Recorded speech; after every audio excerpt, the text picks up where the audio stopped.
Hi, this is Billy Thomas. The other day I was reading the book of 1 Kings chapter 17. It was just kind of one of my daily devotions reading through, and something just really caught me.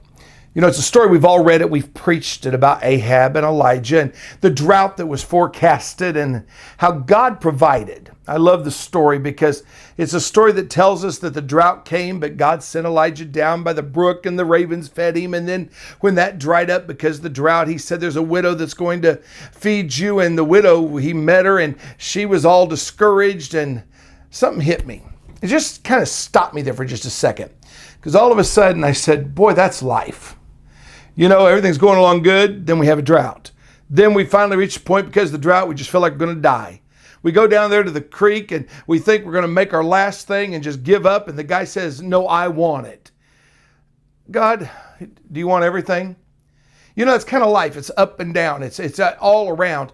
And you reach that point that sometimes you realize you can't always stay on top, and you get to the bottom and you wonder how you're going to get back to the top. And I think this story really told us. For you see, we know there was a drought. We know that she had given up hope because she said, look, she said, I've just got a little bit of flour and a little bit of oil, and I'm getting ready to make my son and I a loaf of bread, and we're going to eat and die. I mean, talk about faith. That's faith. Elijah said, give what you've got to God and watch what happens.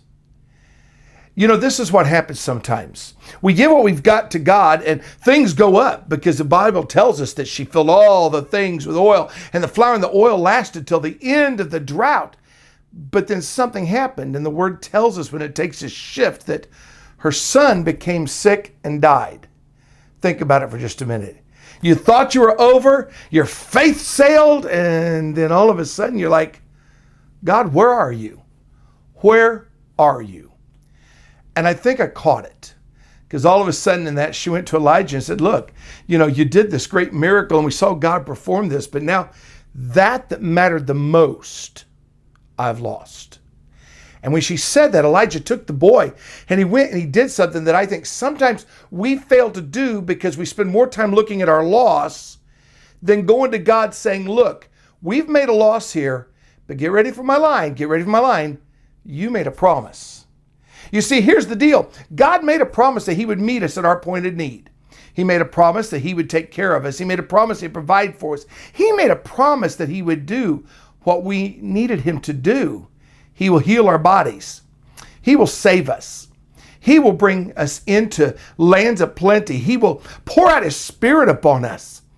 And when I start looking at all those promises, I realize something happened. For the word says that Elijah took that boy and went up the stairs and laid down and said, okay, God, listen, we've got an issue here. You promised. And the Bible tells us that the boy got up, and I love this line because it tells me a lot about it. The boy got up and immediately started talking. And when he started talking, Elijah took the boy back down and said, here he is, he's yours. The Bible says these words, it says, life came back into him. So here's where I'm at today. Some of you have been on this roller coaster of life over the last year and a half, 2 years, maybe 20, 30 years. And you get to that bottom rung and you're like, God, did you forget me? I don't believe he forgot us. I believe it's the bottom rung where he teaches us to hang on and turn to him the fastest. Because when we think we've lost it all, we have nothing else to hang on to. We go back to God and say, God, come on, look what you can do.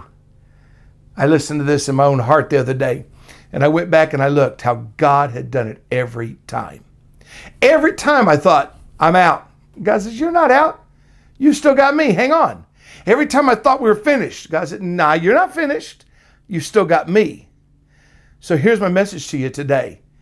If you feel like you went through the drought, you went through the oil and the flour, and you got through it all, and all of a sudden you find yourself sitting there going, God, what just happened? I'm challenging you with this. Hang on. Don't give up. Hang on. Get on your knees before God and say, okay, God, you promised me that you were going to take care of me. You promised you're going to provide. You promised you're going to do it. And here's what I know he'll do. He'll do it. Life will come back in, and it will be so talkative. It'll be so active. You'll say, what have I done? Here's my word to you today. Hang on. It's Billy Thomas, encouraging life I'll be back again next week. Have a great week.